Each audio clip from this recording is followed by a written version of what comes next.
بسم اللہ الرحمن الرحیم۔ السلام علیکم ناظرین، آج بات کرتے ہیں جی نیلسن منڈیلا کی۔ نیلسن منڈیلا وہ عظیم شخصیت تھے جنہوں نے اپنی زندگی کے 27 سال جیل میں گزارے۔ ہر دل عزیز شخصیت تھے، آج انہی کے اوپر ہم بات کرنے جا رہے ہیں۔ تو آگے بڑھنے سے پہلے ٹیبل آف کنٹینٹس آپ کے ذہن میں ہونا چاہیے کہ سب سے پہلے نیلسن منڈیلا کے اوپر اوور ویو ہم دیکھیں گے شارٹ الفاظ میں۔ اس کے بعد ہم دیکھیں گے کہ نیلسن منڈیلا فیمس کس وجہ سے تھے، بچپن انہوں نے کس طرح سے گزارا، اور وہ کون سی پرابلم تھی جو کہ ساؤتھ افریقن شہری جو ہے وہ میٹ کر رہے تھے، سامنا کر رہے تھے، جن کو بھانپتے ہوئے نیلسن منڈیلا نے میدان میں اترنے کا فیصلہ کیا۔ منڈیلا کی رہائی کس طرح سے ممکن ہوئی، قیدی کس طرح سے بنے،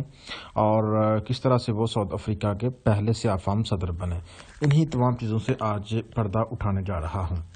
تو امید کرتا ہوں کہ آپ میرے ساتھ رہیں گے۔ تو سب سے پہلے اوور ویو دیکھتے ہیں کہ نیلسن منڈیلا 18 جولائی 1918 کو پیدا ہوئے جنوبی افریقہ میں۔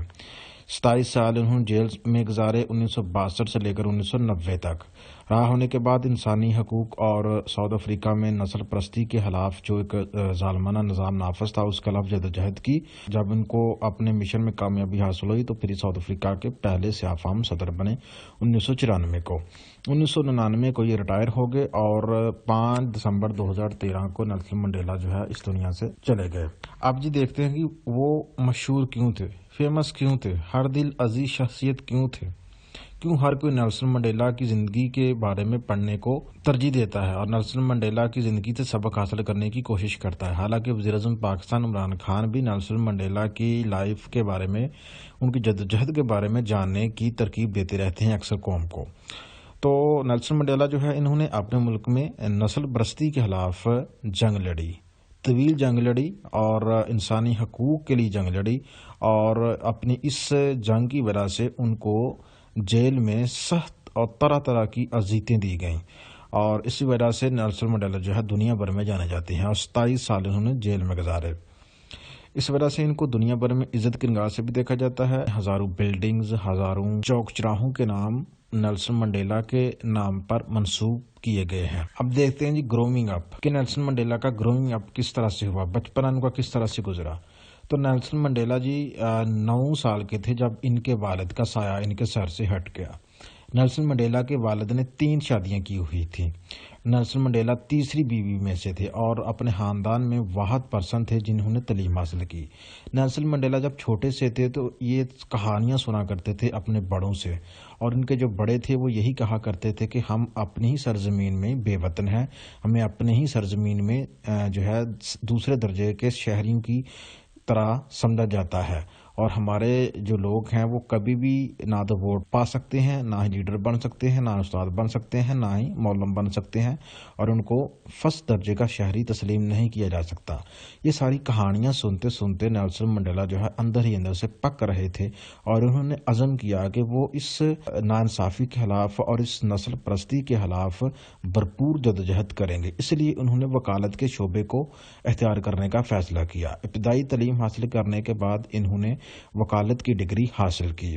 اور اس کے بعد یہ کچھ عرصہ کے لیے باکسنگ بھی کرتے رہے۔ نیلسن منڈیلا نے بہت ہی مشکل حالات میں تعلیم حاصل کی۔ میں نے آپ کو بتایا کہ یہ 9 سال کے تھے تو ان کے والد کا سایہ ان کے سر سے ہٹ گیا، اور اس کے بعد یہ تعلیم حاصل کرنے کے لیے جو ہے پہلے کانکر میں کام کرتے رہے، اور بعد میں ایک وہاں پہ لا فرم تھی، وہاں پہ آفس بوائے کے طور پر کام کرتے رہے، اور وہاں سے 2 پاؤنڈ ان کو ملا کرتے تھے، تو ان 2 پاؤنڈ سے یہ اپنی رہائش اور اپنا کھانا پینا کا جو خرچہ تھا اس کو پورا کیا کرتے تھے، اور اسکول جانے کے لیے تقریباً یہ 5-6 میل روزانہ پیدل سفر کیا کرتے تھے۔ ایک دفعہ کا ذکر ہے کہ یہ کسی بس میں سفر کر رہے تھے، تقریباً اسکول سے واپس آ رہے تھے، تو جس سیٹ میں بیٹھے تو وہاں پہ آ کے ایک سفید فام گورا ان کے ساتھ بیٹھ گیا۔ اس نے پہلے غور نہیں کیا تھا کہ یہ سیاہ فام نیلسن منڈیلا ہے۔ جب اس نے اس کی طرف غور کیا تو نیلسن منڈیلا نے پھٹے پرانے کپڑے پہنے ہوئے تھے لیکن ہاتھ میں کتابیں پکڑی ہوئی تھی، تو اس گورے نے نفرت کی نگاہوں سے نیلسن منڈیلا کی طرف دیکھا اور سیٹ کو بدل لیا اور جا کے دوسری سیٹ پر بیٹھ گیا۔ یہ جو ایکٹ تھا یہ نیلسن منڈیلا کے لیے بہت ہی پینک تھا اور نیلسن منڈیلا نے یہاں سے اپنی جدوجہد کو مزید بڑھانے کا فیصلہ کر لیا کہ ہوا ان کو جنگ کرنی پڑے، ہتھیار اٹھانی پڑے، اپنی قوم کو اس نفرت اور اس نسل پرستی سے وہ آزادی دلا کر رہیں گے، جس کے اوپر انہوں نے باقاعدہ جدوجہد شروع کر دی۔ اب وہ پرابلمز دیکھتے ہیں کہ جو کہ ساؤتھ افریقن جو ہے وہ فیس کر رہے تھے۔ تو سب سے پہلے ہسٹری تھوڑی سی آپ کے زیر نظر کرنا چاہوں گا کہ زیادہ تر جو افریقن لوگ ہیں وہ کالے ہیں، اور وہاں پر تقریباً 3/4 لوگ جو کالے ہیں اور 1/4 لوگ جو ہیں افریقن وہ گورے ہیں۔ اور 1662 میں ساؤتھ افریقہ میں جو پہلی وائٹ کالونی بنی وہ ڈچ لوگوں نے بنائی، اور 1845 کو برطانیہ نے جو ہے ڈچ کالونی ختم کر کے اس کا ٹیک اوور کر لیا، اس کے اوپر کنٹرول سنبھال لیا۔ اور جیسے کہ میں نے بتایا کہ جو ساؤتھ افریقن شہری تھے جو کہ سیاہ فام تھے، ان کو نہ تو وہاں پہ نوکری دی جاتی تھی، اگر کسی جگہ پہ نوکری ہوتی تھی تو ان کو چپڑاسی کی نوکری دی جاتی تھی، یا جو صفائی کرنے والے ہوتے ہیں نچلے درجے کی جو نوکریاں ہوتی تھی وہ سیاہ فاموں کو لیے جو ہے ان کو منسوخ کی جاتی تھی، ان کو دی جاتی تھی۔ تو اس طرح سے ان کے ساتھ بہت ہی برا سلوک کیا جاتا تھا۔ جو وائٹ لوگ تھے وہ بلیک لوگوں کے ساتھ شادی نہیں کر سکتے تھے، ان کے ساتھ ایک جگہ پر بیٹھ کر کھانا نہیں کھا سکتے تھے، کھانا کھانے کی اجازت نہیں تھی وائٹ پیپلز اور بلیک پیپلز کو آپس میں بیٹھ کر، اور آپس میں بس میں بیٹھ کر سفر نہیں اکٹھے کر سکتے تھے۔ جو بلیک لوگ تھے ان کے لیے علیحدہ ہاسپٹلز تھے، علیحدہ مکان تھے، علیحدہ اسکول تھے، علیحدہ یونیورسٹیاں تھیں، یہاں تک 1992 تک وہ گورنمنٹ تک نہیں بنا سکتے تھے، ووٹ ڈالنے کا جو ہے ان کو اختیار حاصل نہیں تھا۔ تو اس وجہ سے جو ہے نیلسن منڈیلا نے جدوجہد کرنے کا فیصلہ کیا۔ نیلسن منڈیلا نے افریقن نیشنل کانگریس کب جوائن کی؟ جو نیلسن منڈیلا کی سیاسی جدوجہد کا آغاز تھا وہ 1944 میں ہوا، جب نیلسن منڈیلا نے افریقن نیشنل کانگریس جوائن کرنے کا فیصلہ کیا اور جوائن کر لیا، اور اپنے دوست جو تھے ان کے جن کا نام ٹیمبو تھا،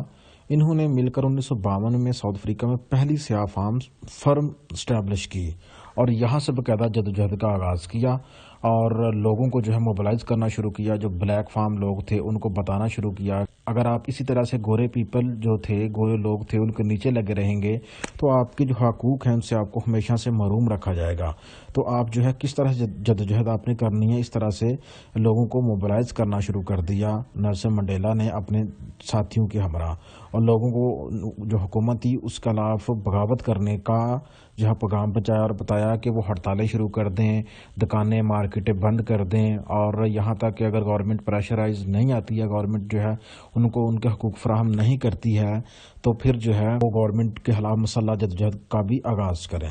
تو اسی الزام میں پھر 1956 کو منڈیلا اور اس کے 155 دیگر ساتھیوں کو حکومت نے جو ہے بند کر دیا۔ 4 سال تک مقدمہ چلا، ان کے اوپر جو الزامات تھے حکومت کی طرف غداری کے وہ پورے نہ ہو سکے، ثابت نہ ہو سکے، پھر بعد میں رہا ہو گئے 1961 میں۔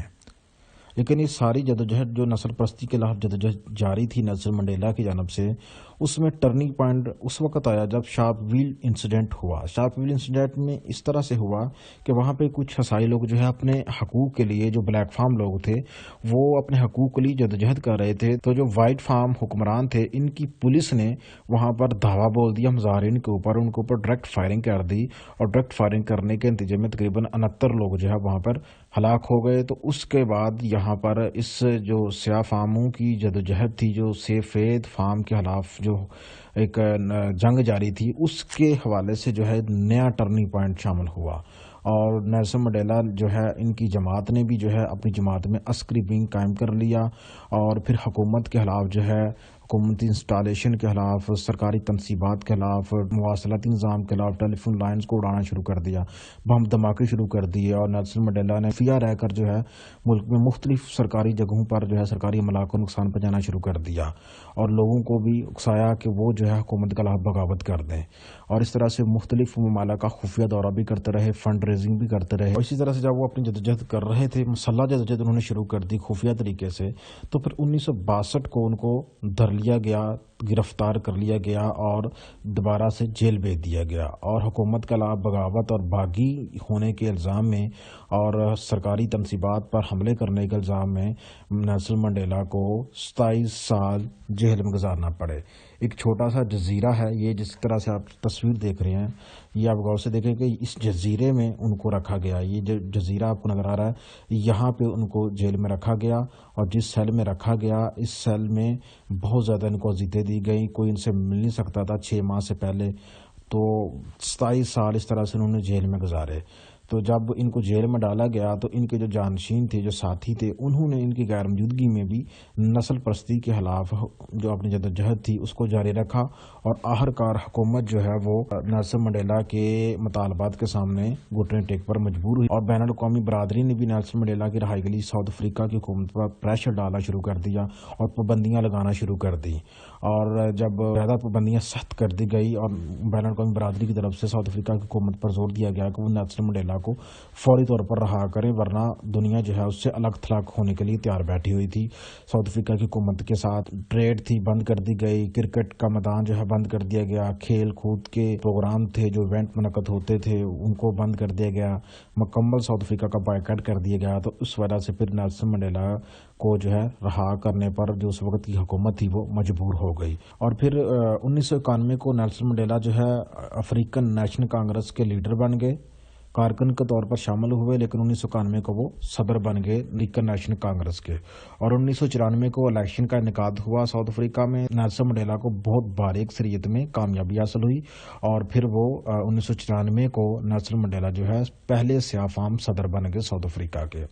لیکن رہا ہونے کے بعد نیلسن منڈیلا نے اپنے جو حریف تھے ان کو معاف کرنے کی پالیسی اپنائی، اور ان کے اوپر جو ظلم کیا گیا تھا انہوں نے سب کو معاف کر دیا اور مفاہمت کی پالیسی اپنائی۔ اور جو گورے لوگ تھے ان کو بھی کہا کہ آؤ مل کر ساؤتھ افریقن شہریوں کی زندگی بدلنے کے لیے جدوجہد کریں، مل کر ملک کو آگے لے کر جائیں۔ تو ان کی اس عظیم پالیسی کی وجہ سے نیلسن منڈیلا ہر دل عزیز شخصیت بن دنیا بھر میں ان کو بہت زیادہ تہہ دل سے ان کا ویلکم کیا گیا، اور ان کے نام پر چوکوں کو منسوب کیا گیا، ان کو آزادی ڈگریاں دی گئی، اور اس کے بعد سے لے کر دنیا جو ہے ان کی مثالیں دیا کرتی ہے نیلسن منڈیلا کی بہت بڑعظیم لیڈر کے طور پر سامنے آئے۔ اور 1993 کو ان کو نوبل پرائز بھی دیا گیا، اور انہیں اپنی کتاب لکھی لانگ واک ٹو فریڈم۔ اگر ٹائم لگے تو اس کو ضرور پڑھیے گا، اس میں انہوں نے اپنی زندگی میں جو سٹرگل کی تھی اس پر مکمل سٹوری نوٹ کی ہے۔ اور 1999 کو پھر یہ ریٹائر ہو گئے۔ 2004 کو پولیٹکس چھوڑنے کا اعلان کیا گیا، آخری مرتبہ یہ 2010 میں جب ساؤتھ افریقہ میں کھیلوں کا انعقاد ہوا تو اس میں یہ اپیئر ہوئے، لیکن 2013 میں پھر طبیعت خراب ہونے کی وجہ سے ہلاک ہو گئے۔ خدا حافظ۔